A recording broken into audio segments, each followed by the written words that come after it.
মানুষ হঠাৎ গরিব হয়ে যায় তিনটি কারণে। এই তিনটি ভুল কাজ যদি আপনি করে থাকেন, বেশি দেরি লাগবে না, আপনি অতি দ্রুত দারিদ্রতার ভিতরে চলে যাবেন, আপনার ভিতরে দারিদ্রতা চলে আসবে। নাম্বার ওয়ান, এক নাম্বার হচ্ছে যারা নামাজকে পরিত্যাগ করে, যারা নামাজকে ছেড়ে দেয়, তাদের জীবনে কোনো বরকত থাকে না। কারণ যে ব্যক্তি ফজর পড়ল না, যে ব্যক্তি জোহর পড়ল না, আসর পড়ল না, তার জীবনে কোনো বরকত থাকলো না। এই জন্য 5 ওয়াক্ত নামাজ যারা পড়বে, আল্লাহ পাক রব্বুল আলামিন রিজিকের ভিতরে বরকত দিবেন। কারণ 5 ওয়াক্ত নামাজ যারা নিয়মিতভাবে পড়বে, আল্লাহ পাক রব্বুল আলামিন রিজিকের দায়িত্ব নিয়ে নেবেন। কিন্তু আমরা অনেকেই নামাজ পড়ি না। এক নাম্বার, যারা নামাজ পড়ে না, তাদের রিজিক আস্তে আস্তে কমে যায়, তারা আস্তে আস্তে দারিদ্রতার ভিতরে চলে যায়। নাম্বার 2, দ্বিতীয় নাম্বার হচ্ছে যারা অপচয় করে, আল্লাহর নিয়ামতের শুকরিয়া আদায় করে না।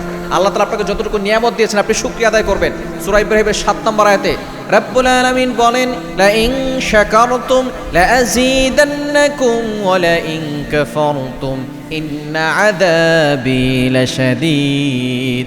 যারা নিয়ামতের শুকরিয়া আদায় করলো, আমি আল্লাহ নিয়ামতকে বাড়িয়ে দিলাম। আর যারা নিয়ামতের শুকরিয়া আদায় করবে না, আমি আল্লাহ তাআলা তাদের নিয়ামতকে ছিনিয়ে নিব। আর ইন্না আযাবি লাশাদীদ, তাদের জন্য ভয়াবহ আযাব রয়েছে।